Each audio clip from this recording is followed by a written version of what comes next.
Hi, Astro friends. Melanie here on May 2nd already, 2025.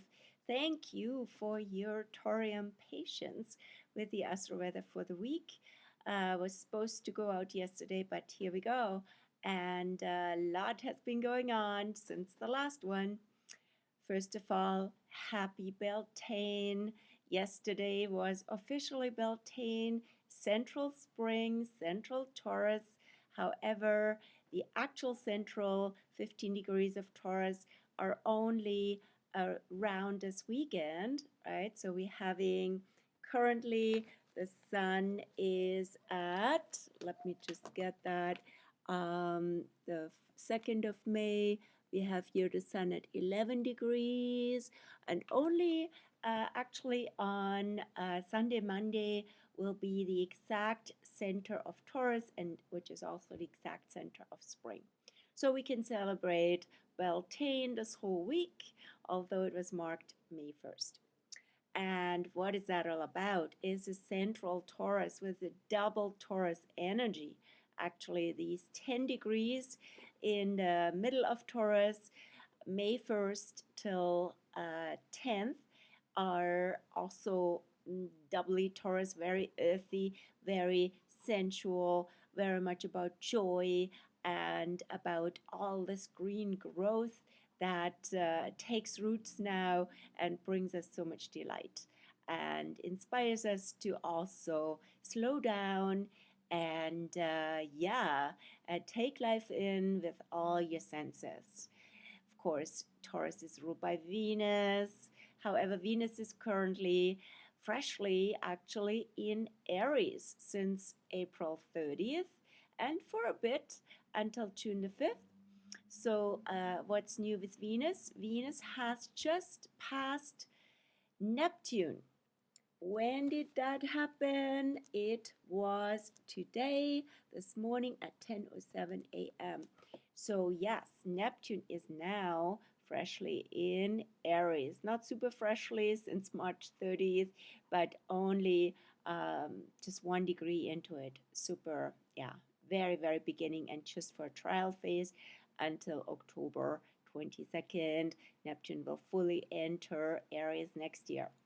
But we're getting a taste of what this new era, this wave of renewal is all about. And now with Venus, we're also drawn into it. So Venus in Aries is a very fresh energy. Things can actually manifest. Venus is all about attraction and manifestation too, right?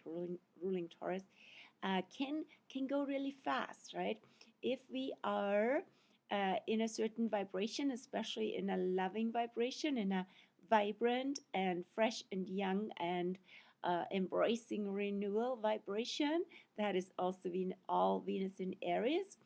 And of course, the connection between Venus and Neptune itself as archetypes is also a really sweet, divine, and transcendent and elating energy.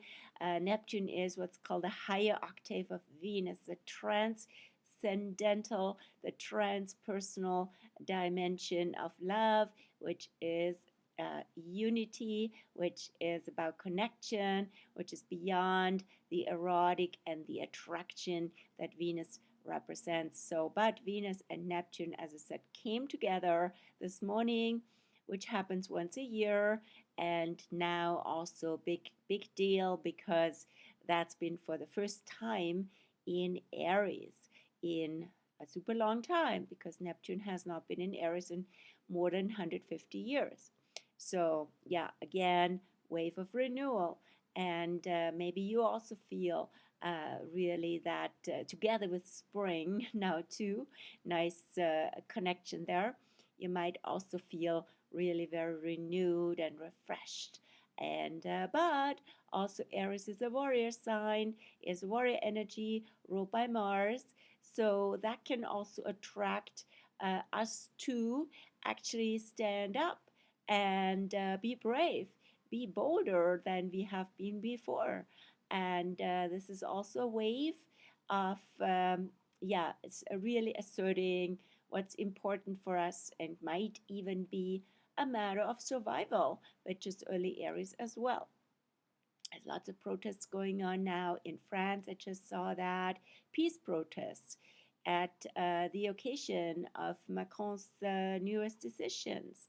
So the people are standing up and unite for peace. That is also very apropos, that Neptune energy, and since so much is fired up now, and peace doesn't seem to be anywhere near with all the political decisions lately, neither in Ukraine nor in Palestine. So, yeah, there's a lot going on in the political scene. And if you're interested on my take on the Canadian elections, I wrote a whole article early, mid-April it was, for analyzing, interpreting the chart of Canada and its transits, the chart of the election, right after the new moon it was, right on the 28th of April, after new moon 27th, and also the chart of Carney and Polyev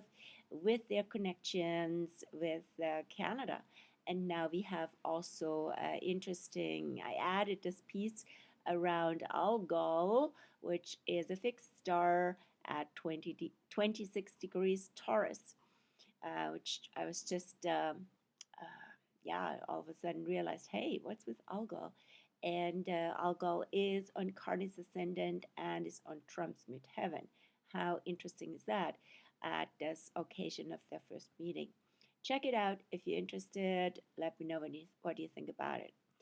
And what else is going on this week?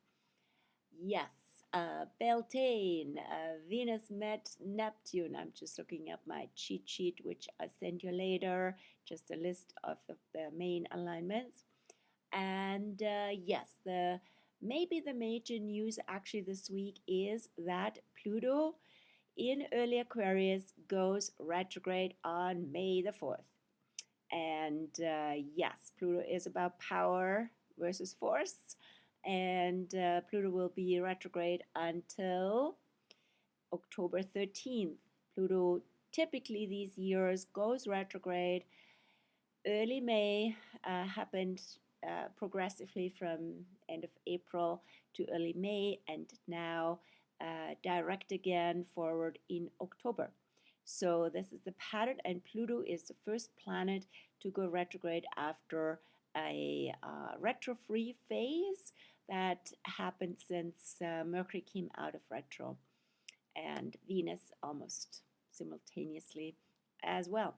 But now Pluto going retro, Pluto being stationary, Pluto being in this what I call U-turn loop of having slowed down from Earth perspective its speed to go apparently it's not an astronomical fact, it's due to our vantage point on planet Earth. It appears as if Pluto goes backwards in the zodiac, and that has an astrological effect. What is that? With Pluto, it's about power and evolution, and especially now freshly in Aquarius since end of November last year, it's about the evolution our humanity takes, and also societies, right, and systems. All of this is the theme in early Aquarius. It's about building systems, building society, and also it's a transition from the old structures, traditional structures, Capricorn, to the future, to what are we co-creating beyond these hierarchical structures.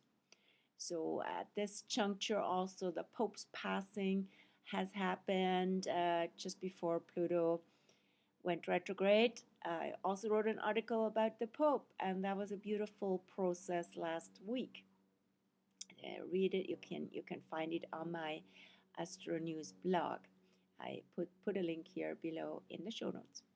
And yeah, of course, like this video if you do, and gives it more exposure. Share it if you like. So as everybody says, yeah, we definitely need more exposure about all these. In my case, my contribution to see things from an astrological lens, right? So, and all of this contributes is also a theme for early Aquarius, right? Aquarius is about transparency, is about distribution and contribution that we all can do as humans into our greater evolution, greater transparency, as I said before, right? Aquarius rules glass and crystals, of course, versus Capricorn rules rocks and walls and big, heavy structures. So, yeah, Pluto going retrograde. What's with that? Yeah, literally, it's about the power is within. The power of evolution is within us. So, coming away from projecting power outwardly, especially on those in charge, those who are leading the systems and controlling the systems, having power in the systems, and coming back within to see where our true power lies and has always been retrograde, right? So coming back maybe also to previous realizations around that, that we have to start from within and from a empowered place, not from a disempowered place, because that just feeds into the old paradigm, which in the Pisces age, that's now rolling out, or that's now fading and releasing as we're moving into Aquarius age. So yeah, the old pattern has been for humans to feel disempowered because authorities and those on top of the food chain have called the shots and have ruled over. And this is less and less true now, right? So, although it might seem like it comes full force, but that's often also the case just as something is really coming to a breaking point and ending, so that we really get it, what needs to change, what is actually already um, prepared and yeah, prone to change, right? And so Pluto going retro again, coming back, maybe going inwards, finding our soul power, finding our power also as humans, as humanity with Aquarius, as community, as togetherness. Together we're strong and we're united.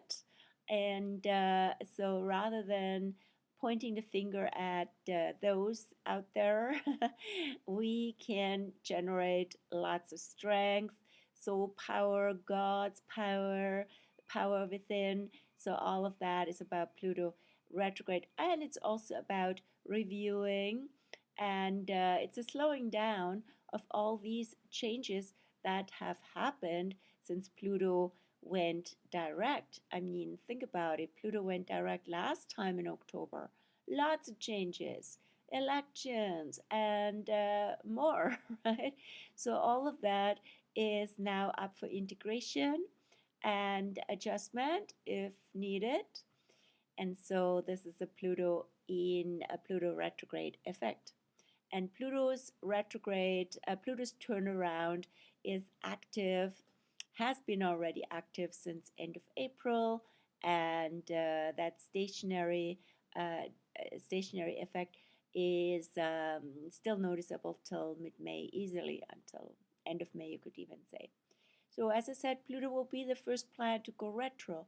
And then in June, no other planet, so the whole month of May and June, no other planet will go retro yet.